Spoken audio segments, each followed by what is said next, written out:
akatambi kano kajja kuteeka akamwenyumwenyu ku matama. Akatambi kano nange kanyumidde nnyo ate n'ekirala kanzijukiza ebintu bingi. Ebimu ku ebyo bituyitamu ffe nga ffe abasajja, bintu bya butasasula. Abasajja tuyita mu bintu by'okulyaza amaanya, ekyo mukikkirize mukigaane. Abasajja kyenjogerako mukimanyi. So video eno naawe ejja kukusanyusa era ejja kukusesa. So omusajja golaba oyo mu katambi, omusajja oyo yabadde talinamu kasente. N'agenda n'alya emmere mu woteeri eyabbeeredde nga talinamu ssente. Kati eyo jeeke gyolaba gye bamukuba butabamu na kasente. Munnange yavudde eri bulungi nnyo, enjala emuluma. Oba okitegeera n'agamba newa enjala ennuma neesigena kufa njala, nga waliwo wensobola okulya emmere n'embaluma, ng'atula bulungi nnyo ng'asaba emmere. Gwolaba oyo yasabye na mmere ya bbeeyi ssebo, yasabye na nnyama ya 15,000 ne bamuweerako n'ekyokunywa ekicupa kyayise ekinene. Kwegamba yalidde nga mukungu, yalidde nga gavana mulama, naye nga gwolaba oyo talina de neekuba yadde n'ennusu n'emu mu nsawo. Amaliriza okulya emmere y'omukazi yeebuzaabuza, asooka abeerawo awo anyumiikiriza, abanyumiikiriza. Aluka ekiseera ndowooza abagamba naye mumanyi sente nja kukuwa siinaamu ko nannyini woteeri nedda ssebo tojja kundaba, olina okusasula emmere yange. Nga balyoka bamukuba ettaayi. Eyo jeeke gyolaba erumye talina musango gw'amaanyi gwe yazizza, nedda kulya mmere n'atasasula. Ate anzijukiza ebintu bingi kuba naffe nange Kamakobogera embeera eyo nagirimuko ey'obutasasula mmere. Kwegamba n'obeera wano nga bakubanja, wali nga bakubanja, emmere nga tulya ya mbiro. Eyo embeera twagiyitamuko era abasajja kyenjogerako mukimanyi. Okitegeera wenda byakatambi kano kanzijukiza ebintu bingi ne kansisa n'okunsesa. Okitegeera. So bamukubye musajja wattu empi n'engato ne bagala okuzimujjamu lwa butasasula. Obwavu kintu kibi nnyo, mubeemu n'akasente.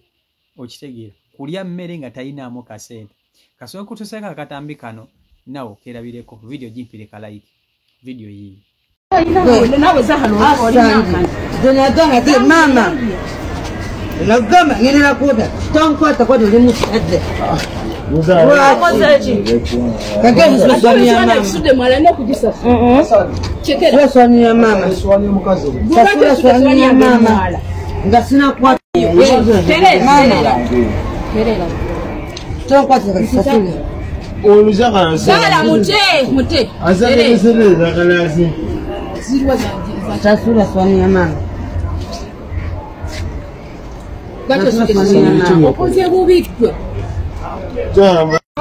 Mama genale.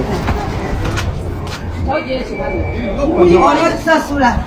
Ono sasula. Yo mudemu nengato. Mudemu nengato. Bato de motosa. Ono sinama de mwala.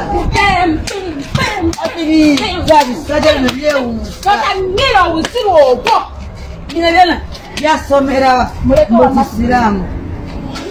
Kata kudusa.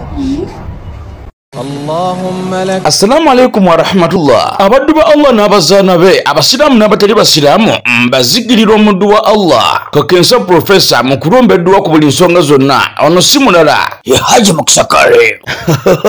Subhanallah. Ono alumba edduwa ezitebenkeza obufumbo, edduwa ezikuwa obwenkanya nga wanyagibwako ebibyo oba nga waferebwa, edduwa ezigulawo enzigi erimu abaagala okugenda ku byeyo n'obeyuka mu nsi eno. Mmwe abali ku byeyo abaagala empapula z'obutuuze, edduwa weeziri, edduwa ku ndwadde, edduwa ezikuuma ekintu kyo, edduwa ezikuba abalabe, edduwa ezikuba abalogo, edduwa ezikuba abasezi, edduwa maama nnyabo mmenye kindeke ki na buli dduwa yonna gye baweetaze. Ate nno ku buli nsonga nkimanyi omwetaaga mukubire ku 0778 92 91 41 oba ku 0789 63 19 nkaaga. Osobola omusanga ebuuti okulwa emitiyana ye Haji Mukisa Kale. Salamu alaikum. Abasajja mwenna mwennene embeera mugimanyi. Omuntu yenayina ku nsi ya Katonda talinamu kasente aba ayagala okulya obulungi. Aba ayagala okulya obulungi naddala ng'oli muvubuka, kubanga tolinamu kasente oba oyagala okulya obulungi. Naye nze akatambi kano kalina ebintu binnyo bikanzijukizza, sijja kukulimba. Ifedda twabeeranga awo nakati emabegako kaawo wabeeranga awo ng'oyagala okulya emmere naye nga tolina ssente naye ng'ofumba amagezi butya bw'ogenda okulimbamu omukazi atunda emmere akuwa emmere nga tolinaamu kasente. Kati naffe twabeeranga mu dduka okitegeera n'otuuka akaseera nga buli omu omuliddeko emmere, buli omu ng'omuliddeko emmere nga tewakyali muntu ayinza kukuwa yadde n'amazzi ag'ebitaano. Wano oliddewo emmere bakubanja 4,000, wali oliddewo emmere bakubanja 5,000, wali oliddewo ebijanjalo bakubanja 4,000 oba 3. Kwegamba n'obeera mu katundu nga konna keetoolodde mabanja meereere. Kwegamba mulimu ebintu by'ojjukira n'ogamba mu kituufu omuntu yeetaaga okuba munaakasente. Ate bw'oba gy'okoma okuba nga tolinaamu kasente, y'okoma okwetaaga okulya obulungi ng'omusajja.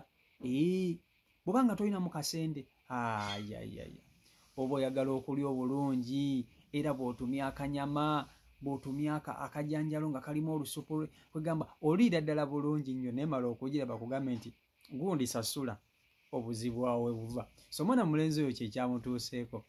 Musajja wattu yali talinaamu kasente, nga talinaamu kasente naye ate nga yeetaaga okulya. Kati kyeyakoze n'amala okugirya bulungi nnyo, naye gwe yagiriddeko naye nga tanywa guteeka, n'amala okulya bulungi emmere y'abandi. Ne bamugamba ssebo mukama waffe tusaba ku kasente, n'ayagala okudduka amaleyo, okitegeera. Ne bamugamba ssebo tolina gy'ogenda kulaga nga tosasudde sente za mmere gy'olidde. Ne bamukola ne bamukuba ekigo ne bamuggyamu engatto. Ne kati oyo oyinza kumuggyako ki? Era balina kwenyola naye bamukubyemu mpi ne balwanalwanawo ne bamala ne bamuleka kubanga namulabye ng'alinga omutamiivu, okitegeera. Era nga bw'omulaba tolina ky'oyinza kumukolako, era mugenda kumukwata mu muswaze mumukuba ejjeeke. Engato zayo mbadde zennyini toyinza kuzimuggyako kuba nazo tezirabika bulungi, okitegeera. Era mulina kumukwatakwata omusajja wattu mulaba yena yeetamiiridde, okitegeera ekintu ekyo. So embeera eyo abasajja abasinga bagiyiseemu.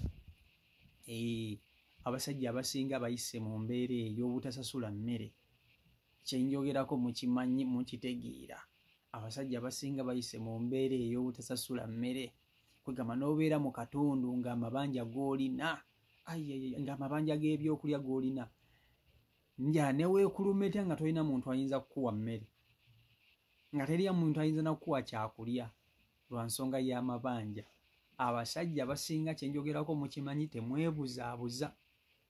Mukimanyi kyenjogerako kuba nti olina amabanja g'ebyokulya mu katundu, n'olya kwono mbiro, n'olya kwono n'otekako embiro, n'olya kwono n'otekako embiro, ate weezira kulaba bapya mu katundu ne gujja bagira, n'olaba omupya n'otumya, naye nga tosasula. Oluusi munange omuntu togana buganye okusasula naye tobamu na kasente. So kyekyatuuse ku muganda wange ono yali talinaamu kasente, ate mulimu abakazi abakambwe muganda wange ng'akukuba ejjeeke boyi, n'akukuba ettaayi n'akugamba ssebo eyange gye walidde ogenda kugisasula, n'akuswazaswaza mu bantu, n'akukuba ettaayi liri livaawo mpitewo. Oba bw'atakuswazaswaza mu bantu n'ajja n'akulangira ebirangira byonna mu bantu, n'agamba gwe oli emmere yange etosasula, kugamba ne bikunyiiza ng'omuntu, n'omaliza nga weekazizza, n'ogamba kati sijja kukuwa. Kati oba bw'otyo bw'ommanja, omanyi ssebo naffe babanja tuweekaze. Omukazi omulyako emmere yo bulungi nnyo n'ajja okukubanja ng'ate akubanjiza ennaku nga 2 nga tomusasula, bw'ajja okukubanja kale natakamuko olulimi olukambwe notandika okwekaza. Ommanja bw'otyo bw'olina okummanja, bw'otyo bw'olina okwogera nange, tomanyi nti omuntu omubanja bulungi, kati sijja zikuwa naye nga byonna kwekaza. Kwekaza akasente tukayina, okyegera ekintu ekyo. So vidiyo ya leero ebadde yakunyumirwa, ebadde yakusekaseka kujjako stress. So mwebale kuba nti ate mulaba naye nga mbaagala nnyo mwena abeekumira ku mukutu. CEO Michael Uganda YouTube channel kwoli mubeere bulungi, mweraba.